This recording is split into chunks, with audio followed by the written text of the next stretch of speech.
আসসালামু আলাইকুম viewers, welcome back to my channel.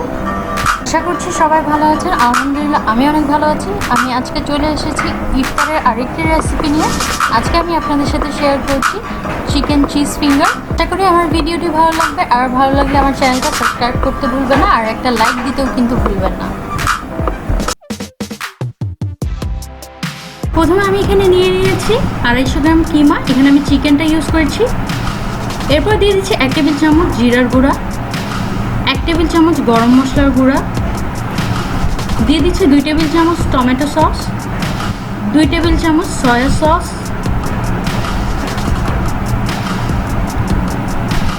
এরপর দিয়ে দিচ্ছি 1 টেবিল চামচ আদা রসুন পেস্ট, দিয়ে দিচ্ছি স্বাদ মতো লবণ, দিয়ে দিচ্ছি পেঁয়াজ, স্বাদ মতো মরিচ, দিয়ে দিলাম ধনিয়া পাতা, দিয়ে দিলাম 2 টেবিল চামচ কর্নফ্লাওয়ার। এরপর আমি ভালোভাবে এটা মেখে নিচ্ছি।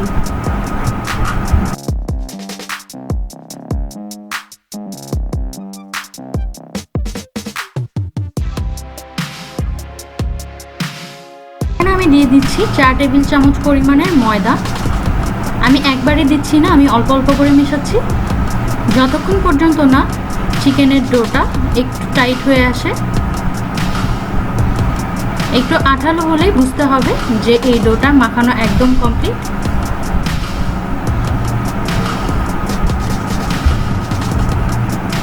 এরপর আমি হাতে তেল মাখিয়ে নিচ্ছি যেন ডোটা হাতে লেগে না থাকে।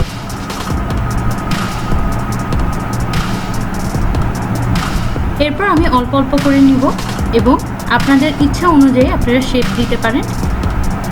আমি একটু লম্বাটা করে দিচ্ছি। আমি ভিতরে দিয়ে দিচ্ছি মোজারেলা চিজ। এরপর আমি একে একে সেম ওয়েতে সবগুলো করে নিচ্ছি।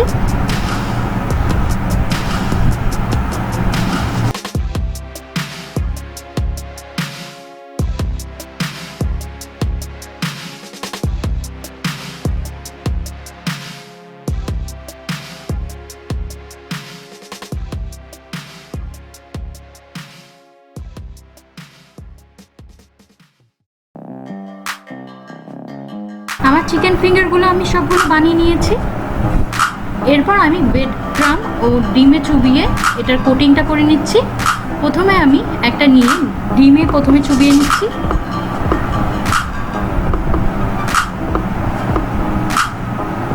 প্রথমে আমি ডিমে চুবিয়ে নিলাম। এরপর আমি ব্রেড ক্রাম্ব দিয়ে এর কোটিংটা করে নিচ্ছি।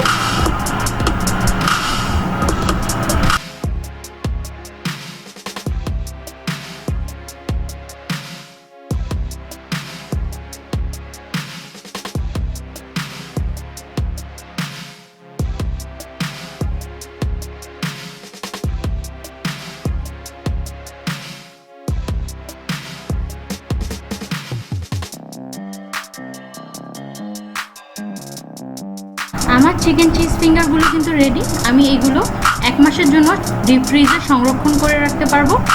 আমি এটা আলাদা বাটিতে ঠিক এভাবে একটু ফাঁকা ফাঁকাভাবে তুলে রেখেছি। এরপর আমি একটি ফ্রাইং প্যানে তেল গরম করে নিয়েছিলাম। আমি একে একে দিয়ে দিচ্ছি সবগুলো।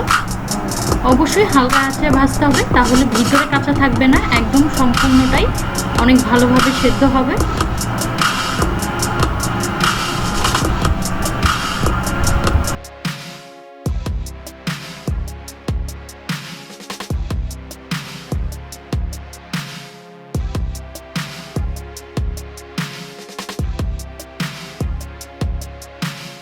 আমার ফিঙ্গার্সগুলো একদম ভাজা শেষ। এরপর আমি তুলে নিচ্ছি। বাস তৈরি হয়ে গেল চিকেন চিজ ফিঙ্গার। আশা করি আমার ভিডিওটি ভালো লাগবে, আর ভালো লাগলে কিন্তু আমার চ্যানেলটা সাবস্ক্রাইব করতে ভুলবেন না। আসসালামু আলাইকুম।